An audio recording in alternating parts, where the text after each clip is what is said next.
Howdy, folks. Brother Jim reporting here at End Times Prophecy News. House votes in favor of illegal immigrant voting. Voters packed the Vigo County Annex in Terre Haute, Indiana on Monday. House Democrats voted Friday to defend localities that allow illegal immigrants to vote in their elections, turning back a GOP attempt to discourage the practice. The vote marks a stunning reversal from just 6 months ago when the chamber, then under GOP control, voted to decree illegal immigrant voting. We are prepared to open up the political process and let all of the people come in, Representative John Lewis, a Georgia Democrat and hero of the civil rights movement, told colleagues as he led opposition to the GOP measure. The 228 to 197 vote came as part of a broader debate on Democrats' major legislative priority this year, H.R. 1, the For the People Act, which includes historic expansions of voter registration and access, as well as a major rewrite of campaign finance laws. This is the deep state trying to get ground back. But this is going to get vetoed. Probably won't even make it past the Senate. The measure would have had no practical effect, even if it had passed. Illegal immigrants and indeed non-citizens as a whole are not legally able to participate in federal elections. Cuckoo. It's amazing how cuckoo they are, huh? Corey Feldman from USA Today can no longer defend Michael Jackson's after horrendous abuse allegations.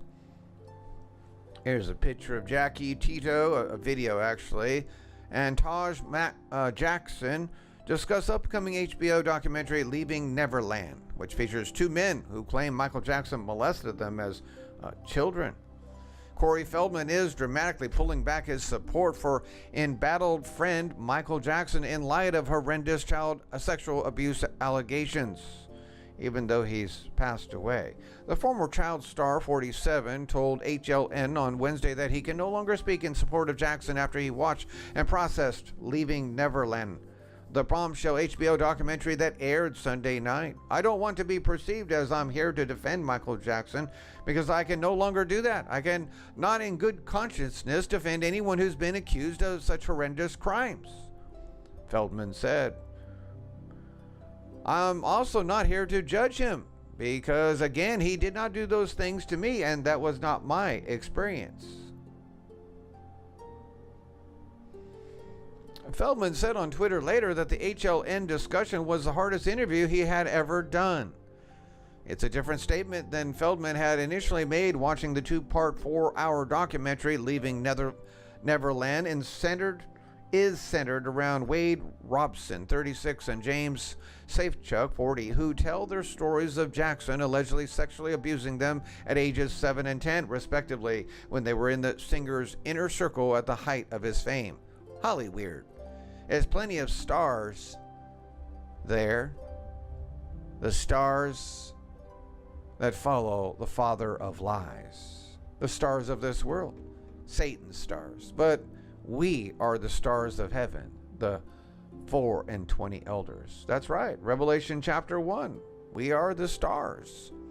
The Michael Jackson estate has fought against Leaving Neverland from the announcement of its premiere, filing a $100 million lawsuit against HBO.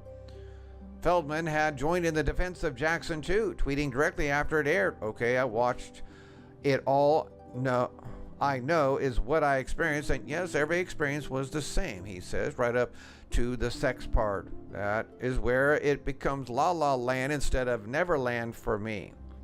They're both La La Land to me. Neverland? What? So as much as those two men deserve to have their voices heard, so do the thousands of kids who hung around him that don't agree. I know what Neverland means, what they want it to mean. To me, it's a land I never want to go to. Okay? But Feldman, who says he was sexually molested at age 14, said Wednesday he was considering all sides, even as uncomfortable as that may be. He maintained that with Jackson, absolutely nothing inappropriate ever happened. We were friends. Okay, moving on. This looks like the same. I'm going to have to accept cookies here. Michael Jackson probed over sexual abuse of 2 Mexican boys and child sex tape. Secret FBI files reveal. The bombshell papers unearthed by Sun Online contain allegations of the king of pop molested 2 youngsters in the mid-'80s, and the investigation was covered up. So there you go. I knew he was pretty freaky, even though he had a great singing talent. I mean, just look at that. Who changes himself from a black person into looking like his sister? That's what he looked like. Of course, she looked better than him. What's this with the collar thing going on here? He certainly doesn't look happy. Anyway, the state championships. Trump's border emergency becomes more real by the day as migrants stack up along the Rio Grande. From El Paso, Texas, they came in pairs, by the dozens, hundreds in one group, as many as 400 migrants across the border here in a single massive group. Many are families, and some would soon sleep for the first time on U.S. soil, but out in the open under the stars because federal agents are having a difficult time processing them and getting them to shelter. Quote, "What we're seeing is something I haven't seen in at least 10 years, said Joe Romero, a veteran U.S. Border Patrol agent. And yet, when asked whether he was witnessing an emergency on the border, Romero paused and kept his eyes on the road. He and his partner drove slowly Wednesday in the shadow of a fence, long stretches of it lined with migrants waiting to be transported to begin the process of seeking asylum. The migrants stood restless, exhausted, most with children, stuck between the Rio Grande where the U.S. begins and a fence that runs along the river yards away from it, designed to keep them out. Some agents now call the fence a wall, a term that conveniently fits the White House narrative. President Donald J. Trump has declared a national emergency to fund construction of a real wall. Border apprehensions are rising rapidly now, especially the number of families from Central America heading to the U.S. to seek asylum. But overall apprehensions are still the lowest they have been in years. I'm not going to say this in an emergency, Romero finally said, breaking the silence, but it is a much bigger challenge and it puts a strain on manpower. Our goal is to adapt and conquer. The Border Patrol expected to take more than 1,000 migrants into custody along this strip Wednesday, Thursday, a record number in the El Paso sector. And that's just people who arrive along the 10-mile stretch between El Paso's Chihuahua neighborhood and the Ysleta area in the city's lower valley. 1,000 in 2 days. If not a national emergency, the situation is at least a humanitarian crisis. As of dawn Thursday, some of the same people who were detained on the strip of land were still waiting to be processed in the same spot, their shadows looming behind the steel wire mesh fences as overwhelmed Border Patrol agents cope with transporting them to processing centers. It's unclear how many may have been stuck overnight, but it's clear that some were. It's not an easy process, said Ramiro Cordero, Border Patrol spokesman. We're doing this little by little, as buses can take 40 people, and we have to be careful about not mixing unaccompanied minors with adults. We do the best we can under a difficult situation. How sad. Please pray for them.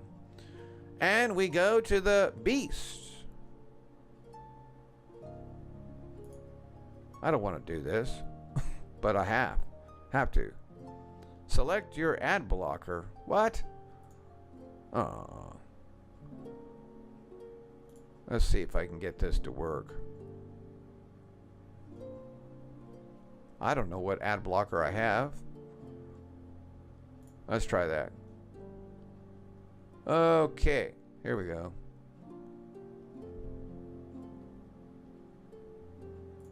I'm having problems with this. There we go.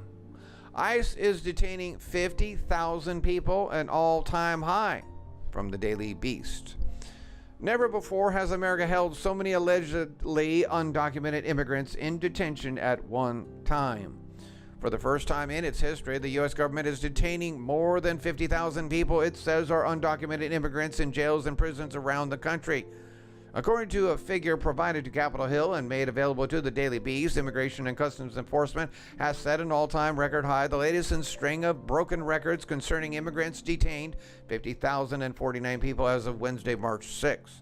The figure includes both single adults and whole families behind bars. After initial publication of this piece, ICE confirmed the detentions figure.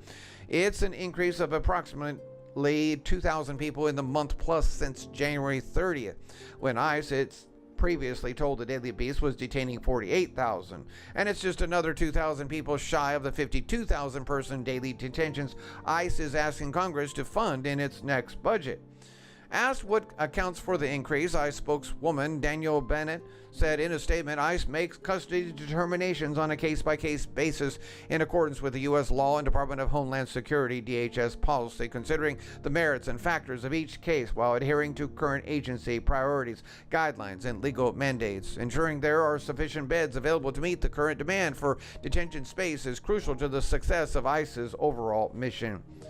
It isn't clear where ICE would have found the money for the increase. A year ago, when passing ICE's most recent budget, legislators explicitly instructed the Interior Immigration Agency to cap detentions at 40,000. Instead, by the summer, ICE had surpassed that total, leading its Department of Homeland Security parent to raid its other accounts, including FEMA, to float ICE. A Senate appropriator, the last sort of person an executive agency wishes to anger come budget season, called ICE out for continuing a policy of maximum cruelty. Of course, the Daily Beast is going to write it that way. They have to. We have to demonize our government. Anyway, that's going to be all for this evening. We're going to see you tomorrow, and may the Lord bless you. Let me be serious with you. I would rather that you donate to my ministry directly. I cannot survive financially to keep this ministry and news service going without your help. And we all know their plans to shut me down again. But many of you would like to receive a gift or product as a token of my appreciation. And I don't blame you. Isn't it about time Uncle Sam started paying you instead of you paying him? It is about time. The federal government pays you your rent check. The government rents out thousands of buildings instead of buying them every year. This is all funded by the current $11.1 billion building fund in our budget. Get your free federal rent check today. Sign up with the Federal Millionaire information here down below. Become a shareholder to receive federal rent checks for life by making a one-time investment as a shareholder. An IRS ruling declares this to be totally legal. This is no joke, no scam, and been for many years.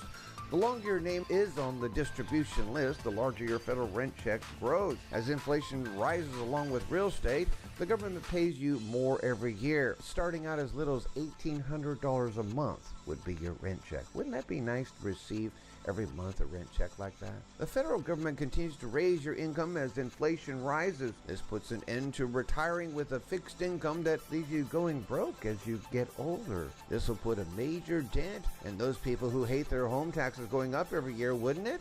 And folks, the price for this valuable information will cost you only $39 a year or $79 for a 2-year membership. Sign up today.